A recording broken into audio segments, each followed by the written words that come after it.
welcome to Lakes Chat. Hello and welcome to Lakes Chat. I'm your host, Jennifer Caddick with the Alliance for the Great Lakes. Spring marks the beginning of our Adopt a Beach season, and our volunteers are getting ready for their spring kickoff cleanup events later this month. This year marks our 20th year of collecting data as part of the Adopt a Beach cleanup events. At each cleanup, volunteers tally every single item of litter collected, and the data is entered into our online database. We've learned a lot from 20 years of data, but the biggest takeaway is all about plastic. About 85% of the litter picked up from Great Lakes beaches is made partly or entirely of plastic. Our volunteers are on the front lines of keeping plastic out of the Great Lakes. But we know volunteer efforts alone aren't enough to fix the Great Lakes plastic pollution problem. Researchers at the Rochester Institute of Technology have estimated that about 22 million pounds of plastic enter the Great Lakes each year. We need to stop plastic at the source before it even reaches our beaches. Today, we're chatting with Andrea Densham, a senior strategic advisor to the Alliance for the Great Lakes, and we're going to talk with her about plastic pollution and how we can stop it at the source. So, hi, Andrea. Welcome to Lakes Chat. Thanks for having me. Great to be here today. Great. Well, let's start with a little bit of context. We've talked about plastic pollution on some of our prior episodes, but give us, we talked a little bit about some numbers, but give us a sense of how big the plastic pollution problem is in the Great Lakes and globally. It is a really big problem. More than 90% of the single-use plastic used ends up in landfills, and sometimes it ekes out of those landfills and into our rivers and streams, and often into the Great Lakes, as our volunteers have found year after year. And the reason why this is happening is because production has increased. So starting in the 1950s, we were making about 2 metric tons annually of plastic. Now we're at 400 metric tons, and it's estimated that that will double by 2040, and then triple by 2060 if we don't do anything now to change that. That is an unbelievable doubling and tripling over a really short period of time. And it's not surprising that we're finding so much plastic in the Great Lakes. As you noted, that 22 million pound number is just an estimate. That's just an estimate of how much plastic is getting in the waterways. And we know that it is not just solid pieces of plastic, but pieces that slowly break down. We'll talk more about that, but it is a really substantial problem. And the last thing I'll say is that the greatest growth in plastic is around single-use plastic. Single-use plastic, a water bottle or packaging that whenever you buy is completely wrapped in plastic or has some packaging in it. Right now, that total is about 40% of all the plastic we're finding is made out of packaging. It's estimated by the time we get to 2060, 2/3 of the plastic created is going to be out of packaging.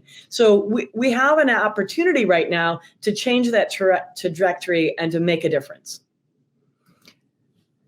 Even though I've, worked on plastic issues for quite a long time now, those numbers are always just so staggering. And I think a lot of times when people think about the sort of end result of plastic pollution, we think about the big floating masses of plastic out in the middle of the ocean, what we would think is sort of unspoiled areas with all this pollution.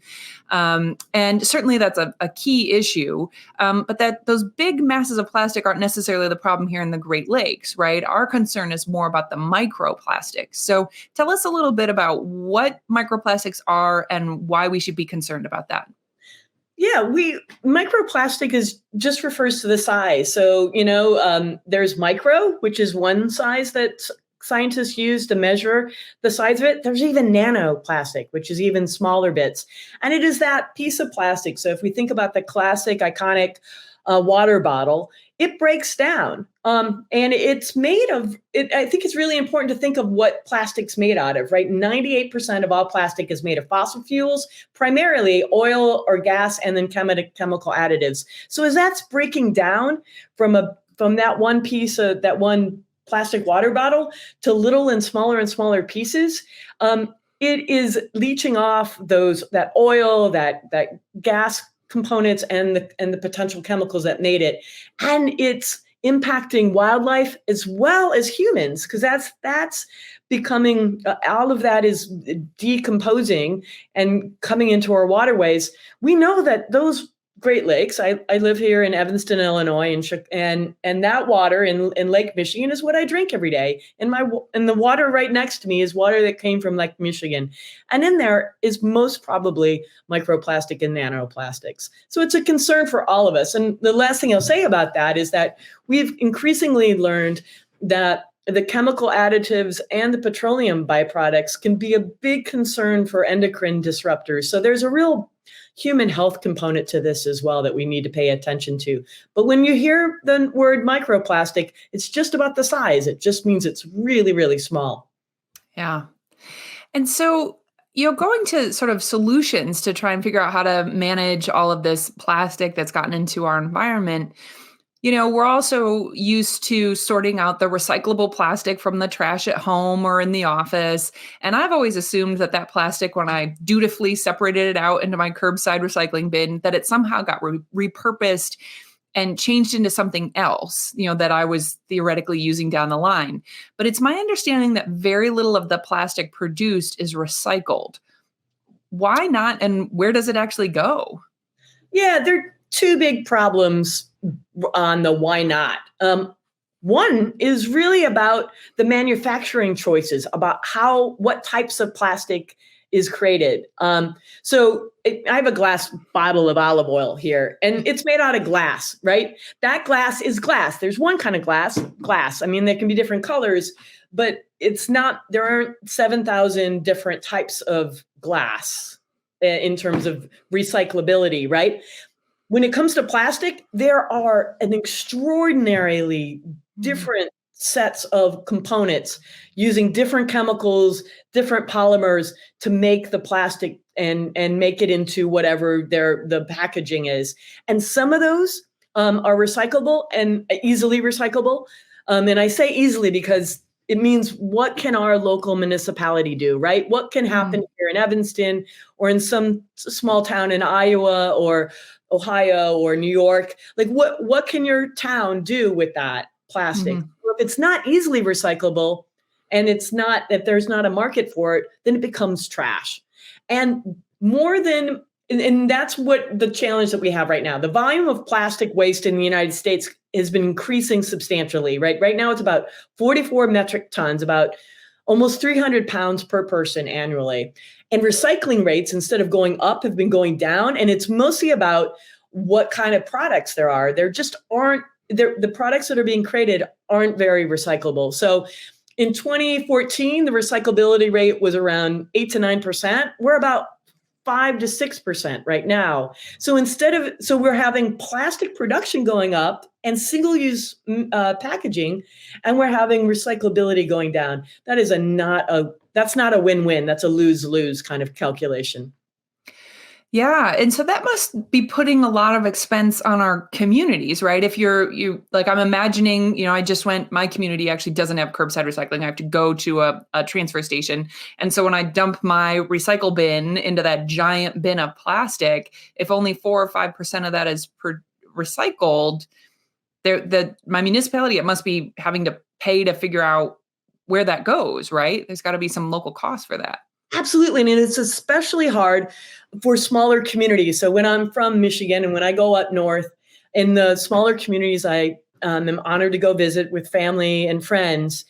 Those small municipalities, they also have transfer stations, but they have to deal with all of the trash. And, I'll acknowledge that now that I live in Chicago and I go back up home, I'm a tourist basically. And I'm bringing trash with me that small municipality has to deal with. And they don't have the resources, and the cost just continues to rise. And as other countries, for years, the United States was taking this plastic and shipping it out. And a number of years ago, those countries that we were shipping it to said, no more. We don't want your waste because we have nowhere to do with it. And it just ends up on our shores and in a cost and pollution problem for us. So they're saying to us, in the United States, you have to deal with your own problem.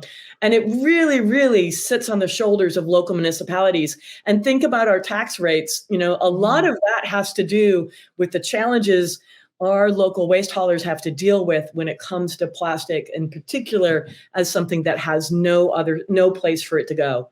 Mm-hmm. And you touched on this a little bit earlier, but plastic isn't just a problem at the end of life, right? When we have to figure out what to do with all of that stuff.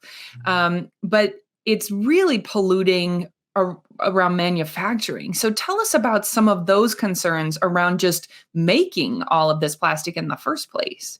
Yeah, and I'm so glad you brought this up. This is a really important thing for those of us in the Great Lakes because we are producers. We've been an engine for the country for years, right? We produce beautiful things here, and it's really been amazing. However, some of that production has really caused damaging harms on local communities. So more than 98% of all plastic is made from fossil fuels, primarily gas and oil and some chemical additives, right? So we're in the Great Lakes, we do a lot of that refining. A lot of the chemicals actually come from factories that are in our region. There is the opportunity, though, for us to move to other substances that aren't as poisonous. Our friends in Canada in 2021 decided that we looked at the production of plastic and what plastic was, and they now consider it to be a pollutant, and it's been added as a pollutant to from the Canadian EPA, the equivalent of the United States EPA, and we know, and in fact, there was a really interesting recent report called the Monaco Commission on Plastics that looked at the link between human health and plastic production. And it really illuminated some of the great harms that happen, including the impacts on fenceland communities. Those are the communities that live near those factories or work in those factories. And the concerns there is that there are multiple toxic chemicals that are used in the production, and it can have really serious, well-documented human health challenges, from asthma to cancers and everything in between. So if we find ways to reduce the amount of plastic production we do in the Great Lakes, if we move towards more sustainable alternatives, we're reducing the negative health impacts and hopefully increasing the health and well-being of our local communities. Yeah, and I would assume, just based on the patterns in this country, that those plants are typically near other manufacturing facilities, and a lot of times those communities that are sort of remaining, that are near manufacturing facilities, are what we might consider environmental justice communities, communities that have a long history of impacts from manufacturing. So it sounds like it really is a serious problem for a lot of our communities. It really is. I mean, I'm from southeastern Michigan, where we had a concentration of manufacturing that caused a lot of pollution.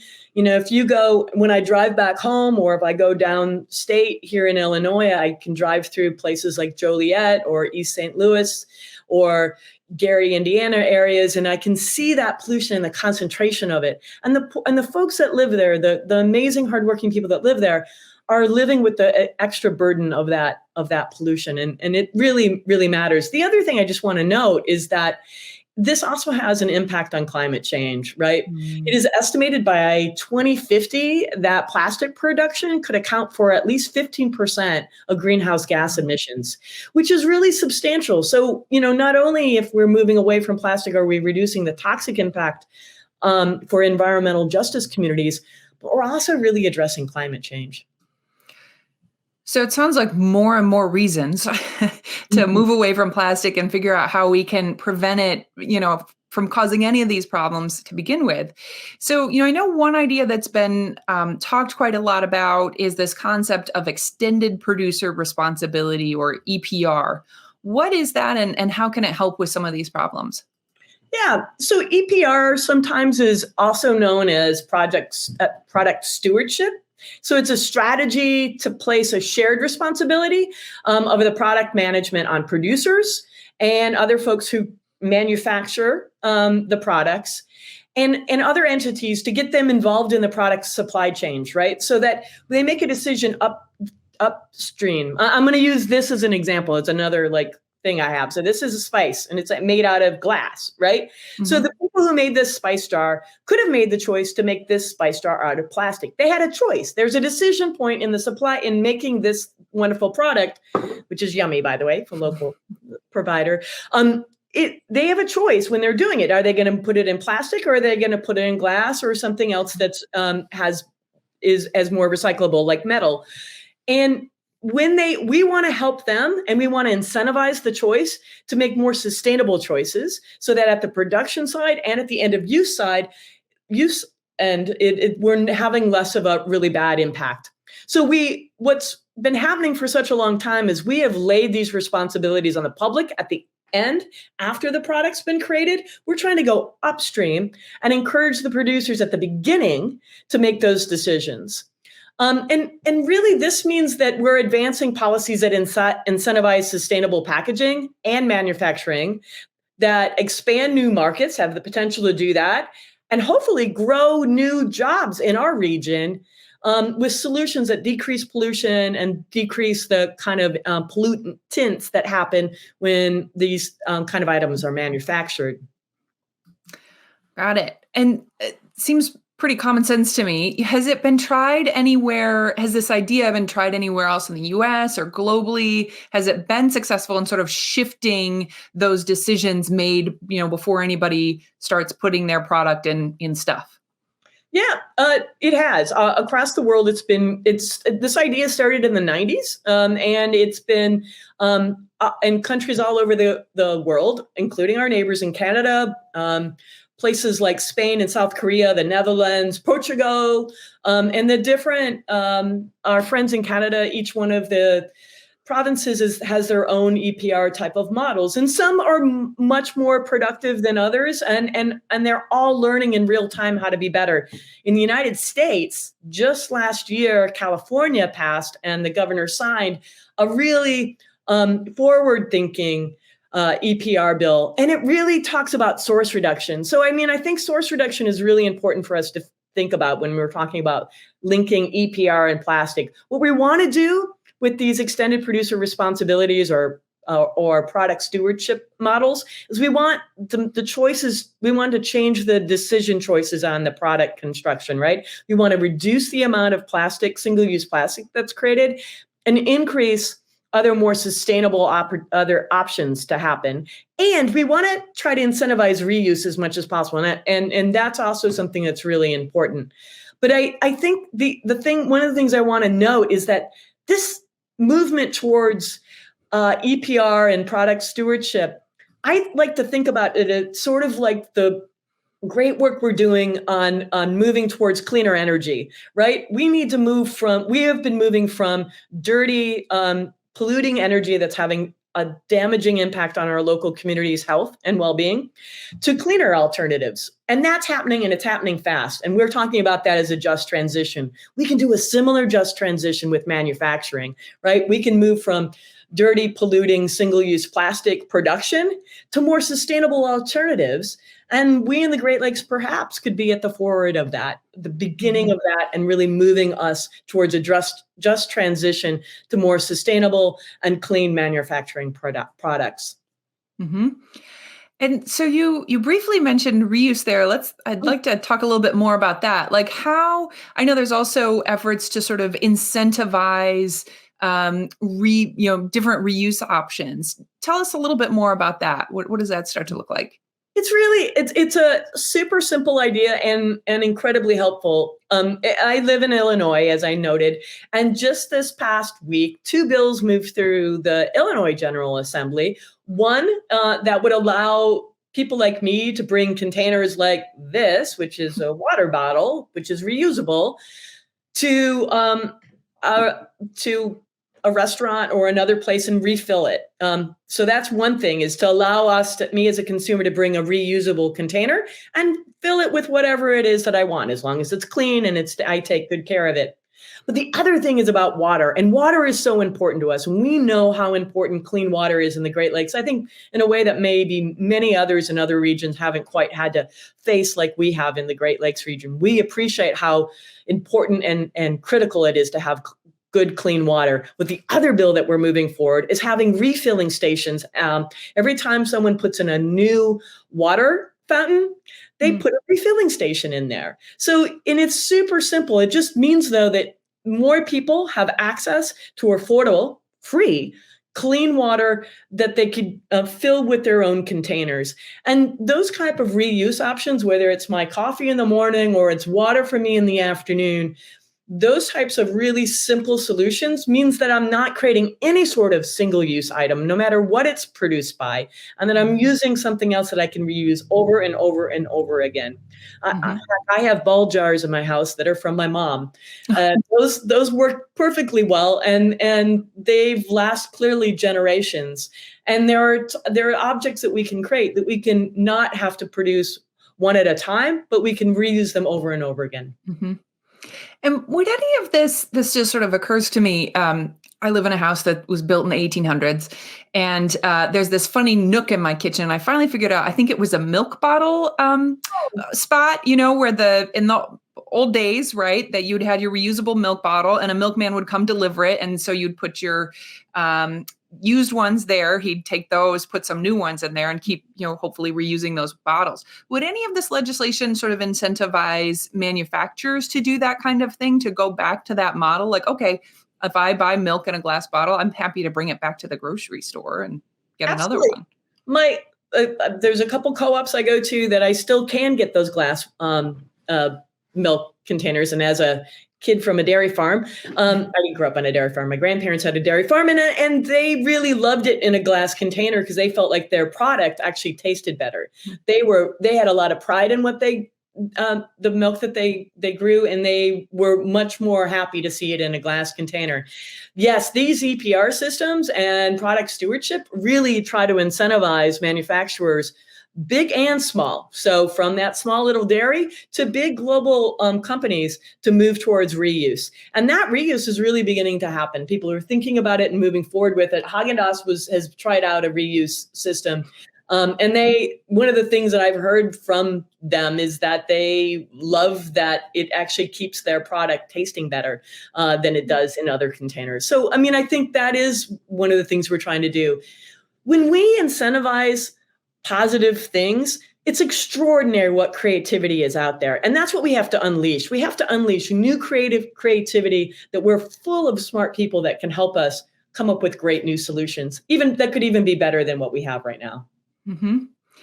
And so it sounds like, a lot of times in the conversation around plastic pollution, people talk about taking away things, right? You can't have this or you can't have that. But it sounds like if we were to shift towards some of these concepts around, product stewardship, extended producer responsibility, however you want to frame it, reuse, that as a consumer, we could still get all the same things. It's just going to come in a different package, right? Literally just a different package, right? Mm-hmm. And that package can just look slightly different. And in fact, like what I was just talking about, it might actually improve the quality of the product that you're getting. I think about this in the context of styrofoam all the time. Mm-hmm. Previous to styrofoam, we had other ways of getting food and other things to people. Styrofoam is actually not a very good, just on pure taste, it does not make the thing that you put in it good. And it's awful in the production. It's very, very toxic. And it's not good to reheat the lovely items that you just got. Bad, very bad. Do not do that. Very toxic. So there are ways in which when we move to new packaging, that we can actually improve the quality of the experience that we're having and even the products that we're receiving. So this all just sounds super common sense to me. What are the barriers? Why isn't some of this already happening? You mentioned some states where there has been legislation on this and some pieces in the US, and it sounds like globally, some other countries might be a little further ahead than us. But what's in the way of this? Why aren't some of these practices being implemented here in the US? Well, I gave a hint to that. So we're moving towards clean energy in our country, and we're doing that across the globe, especially in some of the countries that I noted. And as we're doing that, we're reducing the amount of gas and oil and petroleum chemicals that we're using. Well, if the industries have created supply chains that have set up models where you're doubling and tripling, as I talked about, right? The projections are to 2040 doubling, 2060 tripling. Well, those models might look like that because the other use of those products are going to be going away, and they know it's going away. We know we're moving towards sustainable energy. And I'll say, 5 years ago, I would not say we'd be where we are with EV vehicles right now. It is just, it's massively exploding, and it's amazing, right? Or how much solar is on people's homes, or how much wind is out there. We've seen it happen, and happen fast, because an infusion of money for incentivizing, new smart ideas and putting the infrastructure in to make that happen. That's what we need to do on this side. The resistance to it is that some markets and some folks have built their markets on the use of petroleum and gas and chemicals. We need to incentivize them to move away from that and to move towards more sustainable, cleaner alternatives. That's why it's called a just transition, because we need to move from this yucky stuff to the good stuff, but we need a bridge to do that. And we need to make sure that the folks who work in the industries that are doing the petroleum and the chemical work, that they'll have jobs on the other side. We're successfully doing that in the energy space. We need to do that now in the manufacturing space. What would you tell our listeners, or I know our listeners are interested in getting involved, speaking out on this? What would you say are some steps that our listeners can take to get involved and start helping with this transition? We really need to start talking with our elected officials about this move.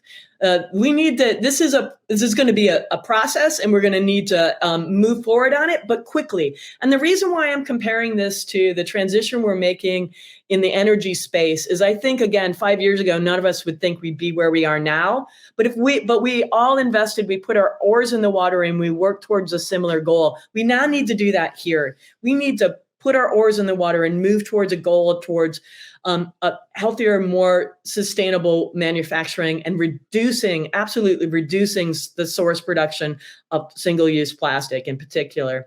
That means you, as individuals in any city, town, or state that you live in, talking to your elected official, whether that's your mayor or your state representative, your governor, or your elected members of Congress. All of them, all the different levels of government, need to hear from you that you care about this, and that you actually understand what this idea of extended producer responsibility is, and you want to move in that direction. You want to move towards a just transition away from this toxic and yucky single-use plastic world to a much healthier, more vibrant world, because we love our Great Lakes. We want to keep them healthy and vibrant. Yeah. Well, thank you so much, Andrea. This has been really informative and inspiring. I think you've laid out a great vision for a positive future with all of this.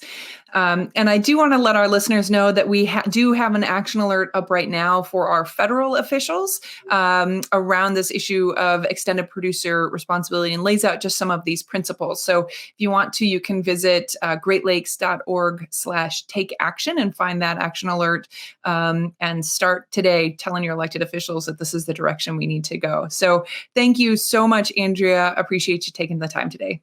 Thanks for having me.